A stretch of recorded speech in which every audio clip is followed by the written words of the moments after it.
this beautiful image is considered one of the most famous political cartoons of all time.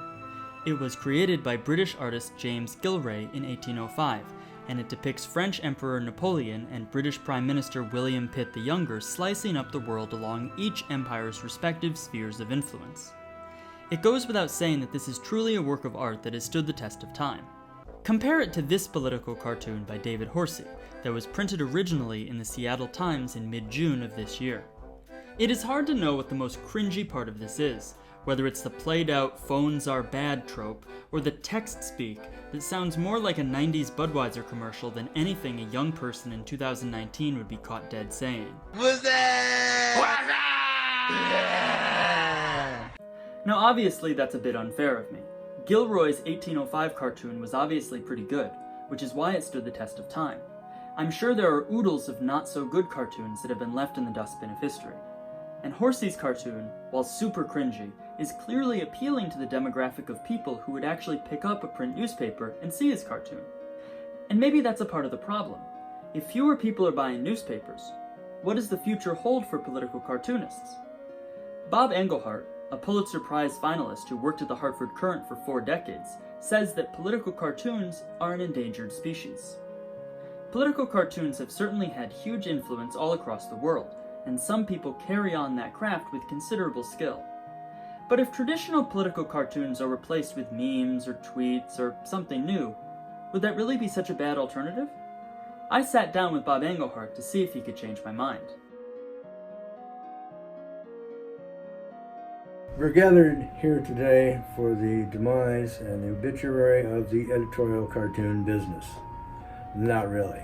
It suffered a lot because editorial cartoons have been linked with newspapers forever. It used to be that a newspaper publisher would hire an editorial cartoonist to attract attention to the newspaper, to bring people to the newspaper.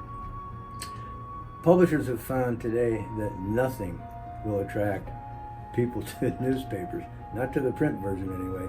They'll go online, but it's sad to watch. Circulation is down so low, it's disheartening, really.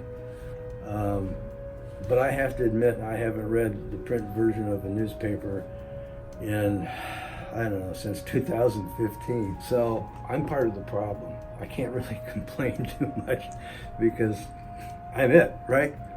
I got the idea for this story after reading Gina Barreca's article, Is the Political Cartoonist an Endangered Species?, in the Hartford Courant earlier this month. It is a pretty interesting read, and as always, the link to it is listed in the citations in the description of this video. But I'm not sure if I agree with her argument. Here's how I define unnerving times: when professionals who write, draw, or talk about current events for a living worry that if they dare create anything satiric, mocking, or funny, they'll be laid off, shut down, let go, or put through the ringer. America's, and the world's, increasing inability to tolerate irony, dissonance, and humor is enough to make you bite your tongue, or worse, put your pencil down, as if democracy's test has just been declared at an end. Her basic point is that intolerance for opposing viewpoints is killing political cartoons. And to be fair, there are certainly bipartisan examples of people becoming outraged over political cartoons in the past decade or so.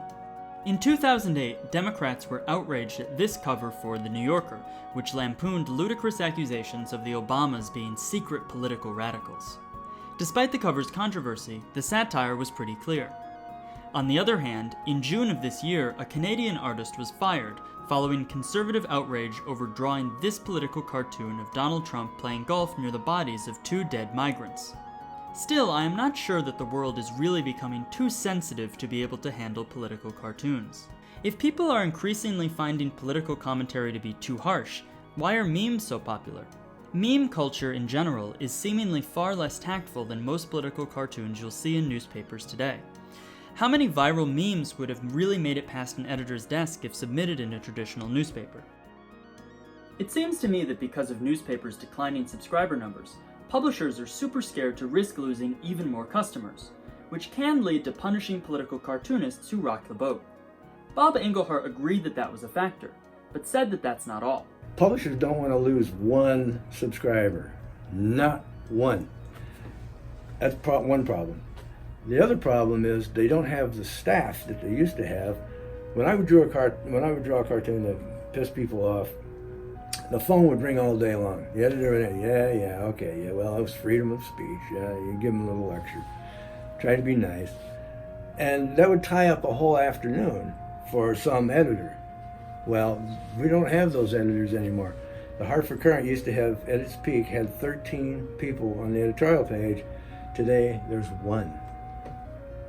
He's not going to spend all day on the phone. So they pick stories and content that is not going to take up their lives for a whole day the next day, right?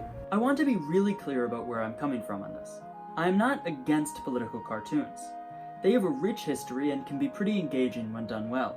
And of course I support artists' free speech rights, and I don't want them to be attacked or silenced or anything like that. In general, however, I'm not sure that I, or many people around my age, find political cartoons to be as engaging as many older folks do.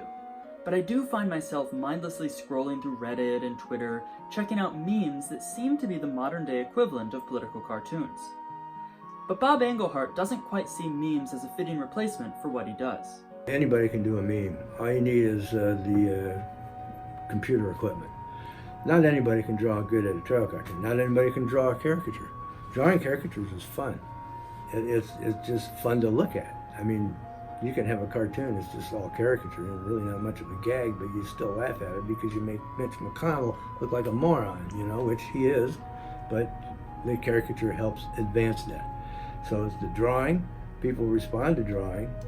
I do, because I can draw, but many people do who can't draw. They respond to drawing. You're not going to get drawing in a meme. You're not going to get caricatures in a meme. You'll get a sense of humor, and you'll get an image. But so what? You can get more in an editorial cartoon. As the market for newspapers continues to consolidate, many political cartoonists understandably wonder about what's next. Bob Englehart has turned to Patreon, a site that allows users to pay for content directly to creators they choose. We have an account on Patreon too. Is this sort of crowdfunding perhaps the future of political cartoons?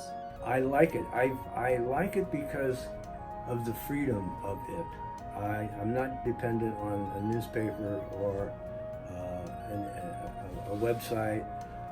I don't have an editor telling me what to do, what not to do, what he'll publish, what he won't publish. I can do whatever I want, and I think that's the value of it now.